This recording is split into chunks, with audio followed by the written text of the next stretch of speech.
Shalom pemirsa renungan kasih yang sangat saya kasihi di dalam Yesus Kristus. Selamat bertemu kembali dalam program renungan kasih pada kesempatan kali ini. Saya sangat bersyukur kepada Tuhan dan saya percaya bahwa setiap pemirsa pun bersyukur kepada Tuhan untuk kesempatan bagi kita untuk dapat merenungkan firman Tuhan pada kesempatan kali ini. Sebelum kita merenungkan firman Tuhan, sekali lagi seperti biasa kita harus tetap meminta pimpinan Tuhan. Mari kita tundukkan kepala kita dan kita berdoa memohon pimpinan Tuhan. Tuhan yang terkasih, di dalam nama Yesus Kristus, kami sungguh sangat bersyukur kepadamu ya Tuhan, yang telah memberikan kehidupan kepada kami, yang telah memberikan kesempatan kepada kami untuk menjalani hidup ini. Tuhan, semuanya itu tidak akan berarti jikalau Tuhan tidak terus menyertai kami.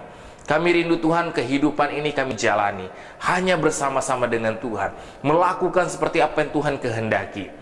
Terima kasih Tuhan Yesus. Sama berdoa bagi seluruh pemirsa renungan kasih dimanapun mereka berada. Kami sangat yakin Tuhan, Engkau kiranya melawat mereka. Jikalau ada yang lemah, Kau berikan kekuatan. Jikalau ada yang sakit, Kau berikan kesembuhan atas mereka. Kami sungguh sangat yakin Tuhan bahwa pertolongan kami datangnya daripada Tuhan yang menjadikan langit dan bumi. Tuhan Yesus Kristus, pada kesempatan ini ya Tuhan, sekali lagi kami berkumpul bersama. Kami datang di hadapan-Mu untuk merenungkan firman-Mu. Berkati kami semua Tuhan dengan firman-Mu. Karena kami sungguh sangat yakin dan percaya bahwa firman-Mu adalah kehidupan bagi kami. Dan saat firman-Mu berkata-kata kepada kami Tuhan, itu adalah kekuatan baru bagi kami, itu adalah kehidupan bagi kami.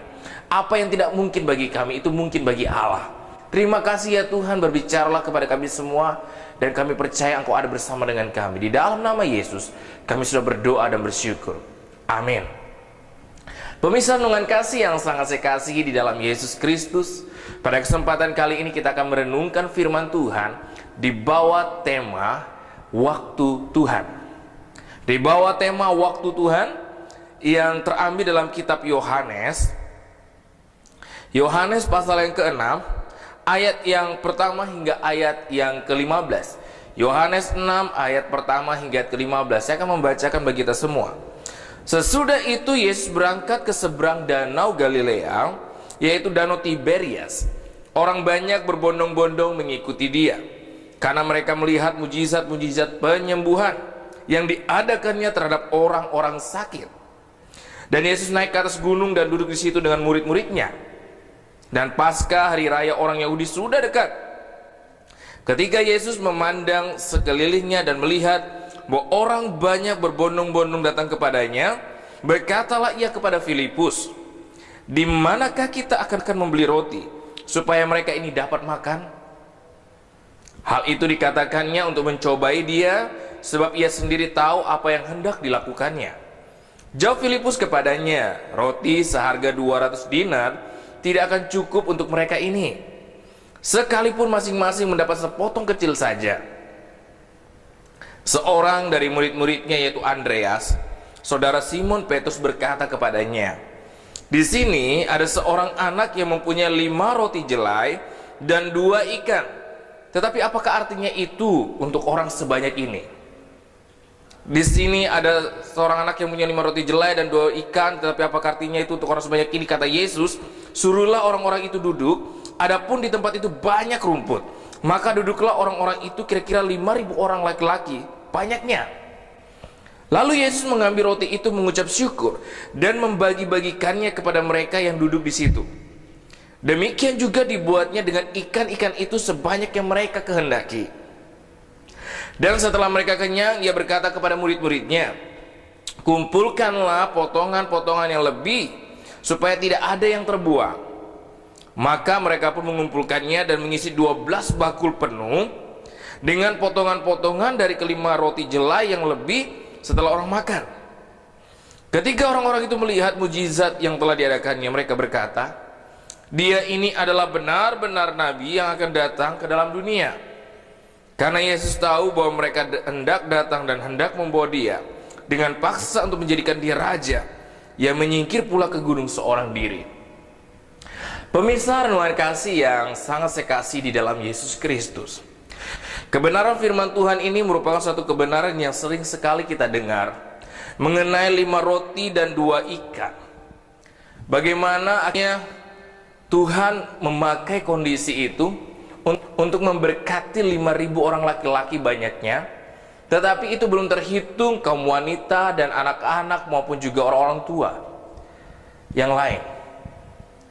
Dan kita melihat bahwa firman Tuhan berkata bahwa dengan 5 roti dan 2 ikan ternyata bisa memberikan makan kepada 5.000 orang laki-laki, bahkan lebih kalau berdasarkan jumlah yang ada. Tetapi apakah kita hanya akan memfokuskan tentang bagaimana Yesus memberikan makan dengan 5 roti dengan 2 ikan? Ini suatu hal yang mustahil secara manusia. Bagaimana 5 tambah 2 sama dengan 5.000? Secara hitungan matematika 5 tambah 2 adalah 7. Tetapi hitungan menurut firman Tuhan 5 tambah 2, 5.000 orang makan. Itu bagaimana mungkin? Dan saya sangat percaya pada masa itu belum ada pabrik yang memiliki roti yang sangat besar dan diberikan kepada 5.000 orang itu. Tapi firman Tuhan berkata dalam kitab Yohanes pasal yang ke-6 bahwa ditemukan oleh Andreas ada seorang anak membawa 5 roti dan 2 ikan. Tetapi pada kesempatan kali ini, pemirsa renungan kasih yang sangat saya kasihi, kita berbicara mengenai waktu Tuhan. Apa sebenarnya waktu Tuhan? Apa sebenarnya yang kita akan pelajari mengenai waktu Tuhan? Seandainya kita mengetahui dan memahami mengenai waktu Tuhan, kita akan benar-benar dapat menjalani hidup ini dengan sesuatu yang berbeda, dengan dimana kita melihat perkara-perkara yang ajaib mengenai waktu Tuhan. Karena kan banyak kita sebagai pengikut Kristus menjalani kehidupan dengan cara kita sendiri, menjalani kehidupan dengan cara pandang kita sendiri, menjalani kehidupan dengan rancangan kita sendiri. Tetapi kita jarang sekali mencari apa yang Tuhan kehendaki atas kita. Bergumul Tuhan membawa kemana kita. Bergumul apa yang hendak Tuhan kerjakan saat ini. Yang terjadi lebih sering ialah kita ingin Tuhan ikut campur atas kehidupan kita. Sebenarnya terbalik. Siapa yang Tuhan dan siapa yang hamba? Apakah Allah itu adalah hamba kita dan kita adalah Tuannya? Yang sering terjadi ialah Tuhan pimpin aku. Perkataan ini benar, tidak ada salahnya. Tetapi konsep pemahaman kita harus berbeda, yaitu bahwa kita ingin kita masuk di dalam rancangan Tuhan, kita masuk dalam kehendak Tuhan, kita masuk dalam pekerjaan Tuhan, kita masuk dalam waktunya Tuhan. Bukan Tuhan masuk dalam rancangan kita. Karena itu kita perlu memiliki sebuah komitmen hidup dengan Tuhan, sehingga waktu kita mulai merancangkan sesuatu, sesungguhnya kita sedang melakukan rancangan Tuhan atas hidup kita. Bagaimana kita bisa mengetahuinya? Kembali lagi, saya sering katakan bahwa kita harus memiliki hidup yang benar-benar dengan Tuhan. Dengan sebuah gambaran sebagaimana Musa, waktu tiang awan dan tiang api itu berjalan, mereka berjalan. Waktu tiang awan dan tiang api itu berhenti, mereka berhenti. Itulah yang harus terjadi atas kehidupan kita. Waktu Tuhan merupakan hal yang sangat-sangat indah. Di sanalah baru kita dapat melihat perkara-perkara ajaib terjadi atas kehidupan kita. Apakah kita mempercayai bahwa Tuhan dapat melakukan sesuatu yang besar atas kehidupan kita? Bahwa Tuhan dapat mengubah sesuatu yang berat menjadi kekuatan bagi kita dan memampukan kita melewatinya. Pemirsa renungan kasih yang sangat saya kasih dalam Yesus Kristus, kalau kita kembali kepada konteks firman Tuhan yang sudah kita renungkan, yang kita sudah baca pada kesempatan ini, kita melihat bahwa Filipus yang adalah salah seorang murid Yesus berkata kepada Yesus, ayat yang kelima, ketika Yesus memandang sekelilingnya dan melihat bahwa orang banyak berbondong-bondong datang kepadanya, berkatalah ia kepada Filipus, di manakah kita akan membeli roti supaya mereka ini dapat makan? Waktu Yesus melihat orang banyak itu mengikuti mereka, Yesus mulai berkata kepada Filipus, Di manakah kita akan membeli roti supaya mereka ini dapat makan? Ayat yang ke-6. Hal itu dikatakannya untuk mencobai dia, sebab ia sendiri tahu apa yang hendak dilakukannya. Yesus melakukan itu, mengatakan itu adalah untuk melihat apa yang akan dilakukan oleh Filipus. Sekalipun sebenarnya Yesus sudah tahu apa yang akan dikatakan oleh Filipus. Dan peneguhannya di ayat ke-7. Jawab Filipus kepadanya, roti seharga 200 dinar tidak akan cukup untuk mereka ini, sekalipun masing-masing mendapat sepotong kecil saja. Sekalipun akhirnya mereka harus membeli makanan dan memberikan mereka makan, tetapi dengan potongan yang kecil-kecil saja itu tidak bisa memberikan makan kepada 5.000 orang itu. Saudara-saudara yang saya kasih di dalam Yesus Kristus, waktu kita melakukan sesuatu dengan cara kita, cara berpikir kita, cara perhitungan kita terhadap sebuah situasi, benar-benar lebih sering kita akan menemukan di mana kita melihat bahwa semuanya itu tidak mungkin. Bagaimana mungkin? Apa yang akan Tuhan lakukan? Bagaimana Tuhan melakukannya? Saudara-saudara yang saya kasihi di dalam Yesus Kristus, waktu kita telah menerima Yesus sebagai Tuhan dan Juru Selamat, kita adalah pribadi yang telah dibeli oleh Yesus. Kita adalah pribadi yang telah dibeli oleh Yesus. Kita telah mati. Kehidupan lama kita sudahnya harus mati. Jadi kalau namanya mati menjadi tanda kutip, saya ingin katakan bahwa mati berarti menjadi mayat. Apa yang dapat dilakukan oleh mayat? Apa yang dapat dilakukan oleh orang yang sudah mati? Tidak ada. Tidak ada satupun yang dapat dilakukan oleh orang yang sudah mati. Kita sudah mati bagi Kristus. Kita sudah dibeli oleh Kristus. Kita tidak mempunyai hak apapun sesungguhnya atas hidup kita ini, karena kita sesungguhnya milik Kristus. Hak kita adalah melakukan apa yang Yesus ingin lakukan atas kita. Kewajiban kita adalah melakukan apa yang Yesus kehendaki atas kita. Karena itu kita perlu memahami waktu Tuhan atas hidup kita. Dikatakan firman Tuhan, Yesus tahu apa yang harus dia lakukan. Disinilah kita akan melihat Yesus tahu apa dan kapan dan bagaimana ia harus melakukan sesuatu. Ini yang perlu kita temukan di dalam kehidupan kita sehari-hari, dalam menjalani hidup ini, dalam menghadapi sebuah tantangan. Sebenarnya keadaan ini Tuhan ingin saya bagaimana? Keadaan ini Tuhan ingin lakukan apa kepada saya? Apa sebenarnya Tuhan ingin kerjakan melalui hidup saya? Bapak bisa renungan kasih yang sangat saya kasih di dalam Yesus Kristus. Kita harus sering bertanya kepada Tuhan, berkomunikasi dengan Tuhan, bercakap-cakap dengan Tuhan, sehingga apa yang kita lakukan seperti yang Tuhan inginkan. Bayangkan di ayat yang kedua dikatakan oleh firman Tuhan, orang banyak berbondong-bondong mengikuti dia karena mereka melihat mujizat-mujizat penyembuhan yang diadakannya terhadap orang-orang sakit. Siapa sajakah yang menyaksikan Yesus melakukan mujizat terhadap orang-orang yang sakit itu? Siapa? Orang banyak itu melihatnya, murid-murid itu melihatnya. Mereka menyaksikan bukan sesuatu yang sudah lama mereka saksikan, tetapi sesuatu yang senantiasa baru dan baru.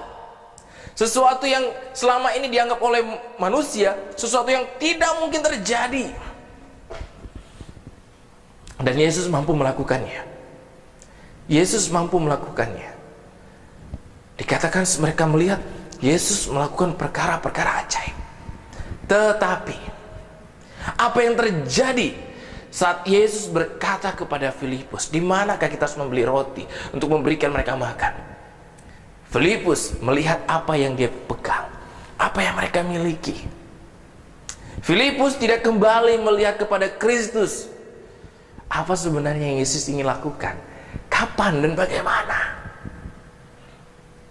Pemirsa dengan kasih yang sangat saya kasihi, setiap keadaan, setiap situasi, hendaknya kita harus terus kembali melihat kepada Kristus. melihat kepada Kristus. Kita sudah mengalami perjalanan bersama Yesus. Waktu kita menghadapi sesuatu, jangan kita menggunakan cara berpikir kita semata. Kita harus kembali melihat kepada Kristus, mencari apa yang Yesus ingin kerjakan, apa yang Yesus lakukan dalam kehidupan kita, melalui kita. Bayangkan saja mereka sudah melihat mujizat-mujizat Tuhan, tetapi mereka tidak mempercayai apa yang dapat Yesus lakukan. Tetapi luar biasa, seorang murid Yesus berkata kepada Yesus, itu Andreas. Andreas memberikan penjelasan kepada Kristus. Ayat yang ke-8, 9. Seorang dari murid-muridnya, yaitu Andreas, saudara Simon Petrus, berkata kepadanya, di sini ada seorang anak yang mempunyai 5 roti jelai dan 2 ikan. Tetapi apakah artinya itu untuk orang sebanyak ini? Sekali lagi, memang Andreas memberikan penjelasan kepada Kristus, memberikan jawaban kepada Kristus. Di sini ada seorang anak memiliki 5 roti dan 2 jelai ikan. Tapi sekali lagi dia bertanya, apakah artinya makanan yang sebanyak itu dengan orang yang sebanyak ini? Untuk orang yang sebanyak itu.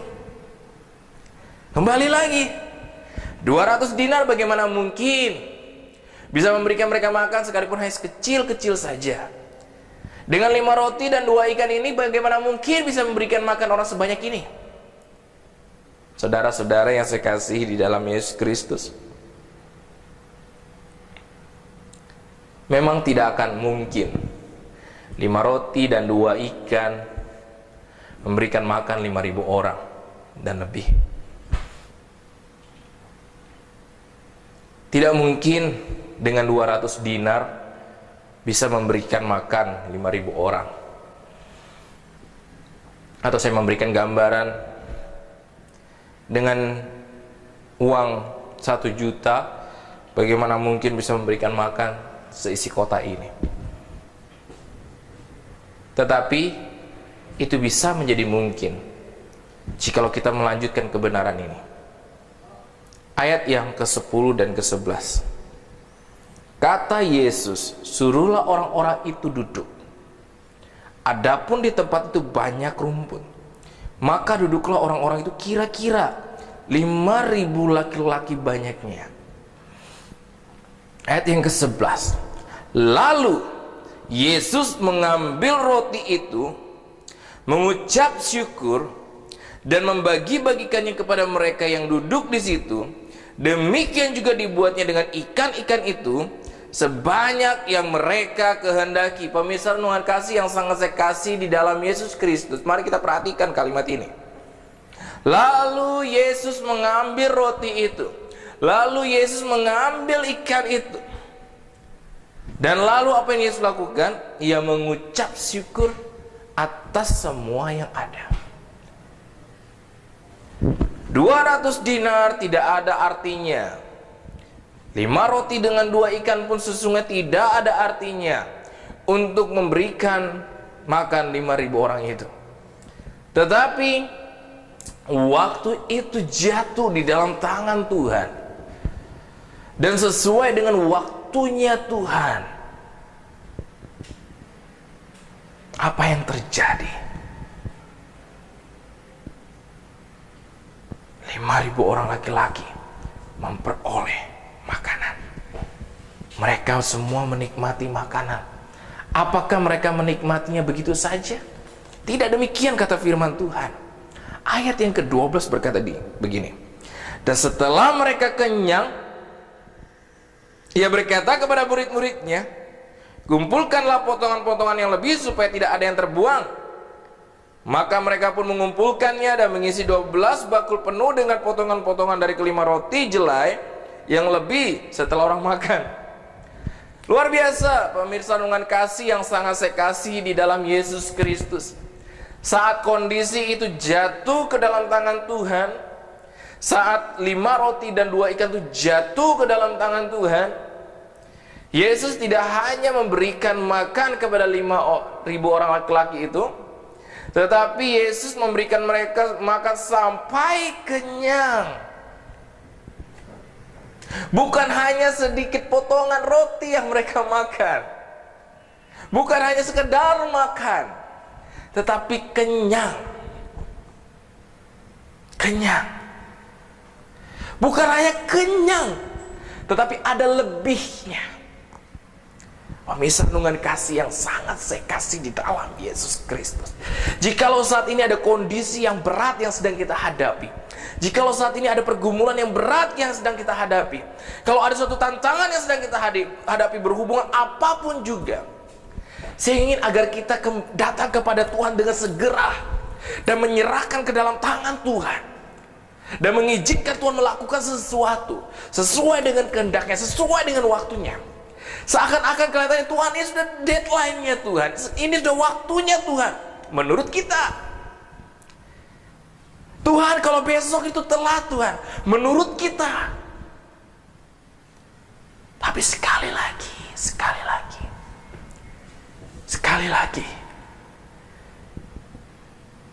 mari kita letakkan ke dalam tangan Tuhan.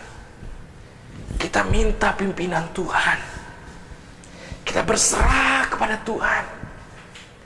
Dan biarkan Tuhan melakukan seperti yang Dia inginkan, sesuai dengan waktunya.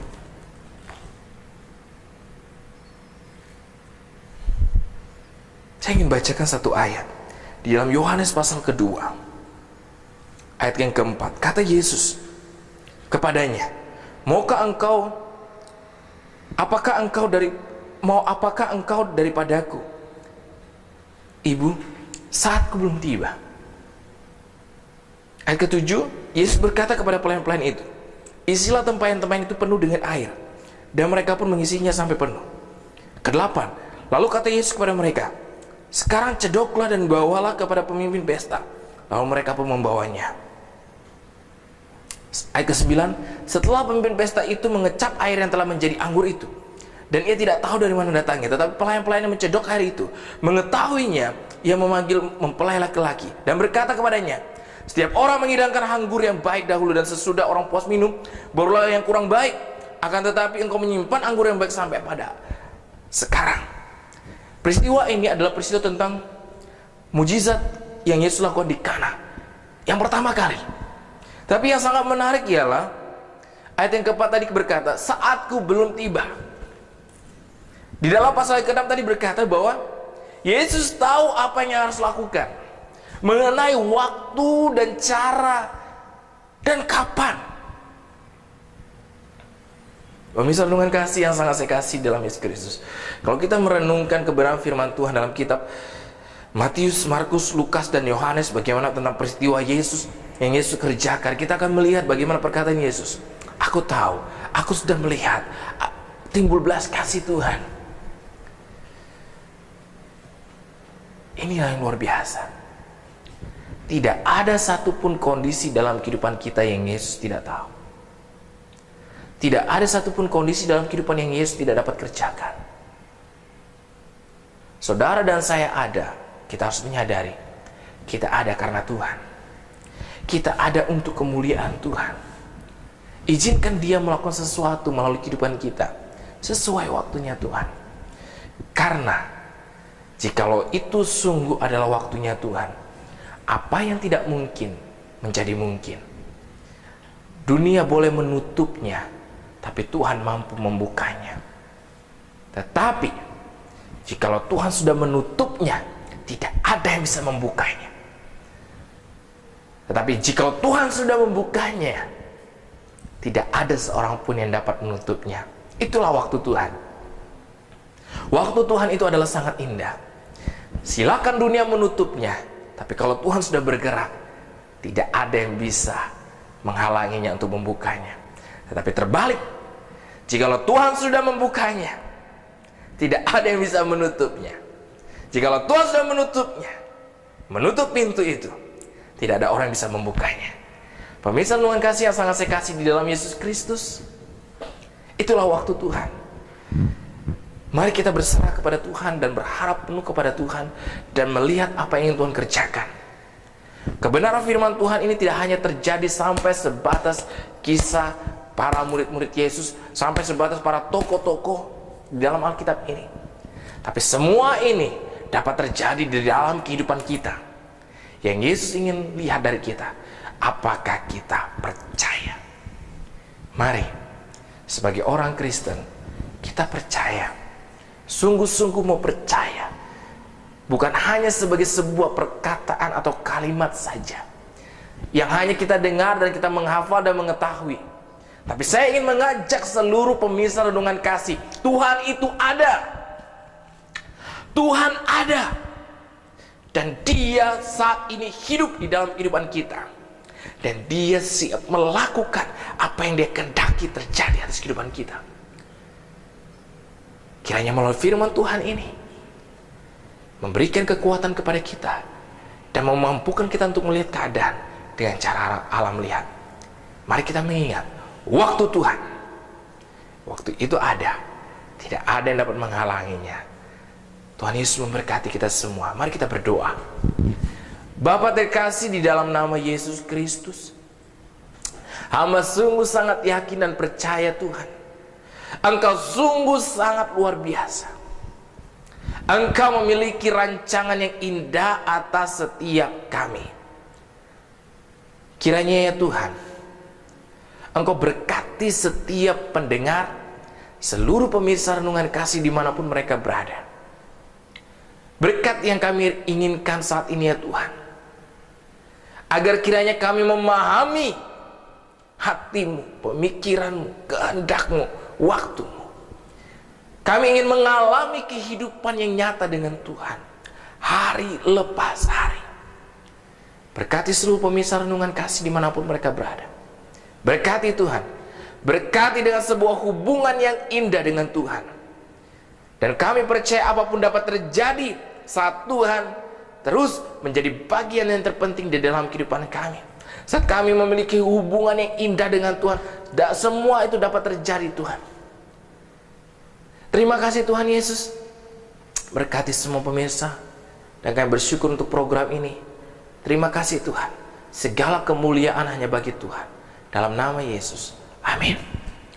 Pemirsa renungan kasih yang sangat saya kasihi di dalam Yesus Kristus, senang sekali kita dapat merenungkan firman Tuhan. Saya secara pribadi sungguh sangat yakin dan percaya, saat setiap kebenaran ini kita renungkan dan kita percayai dan kita hidupi dia, kita akan melihat perkara-perkara ajaib karena Kristus. Tuhan Yesus memberkati kita semua. Sampai bertemu dalam program renungan kasih berikutnya. Shalom.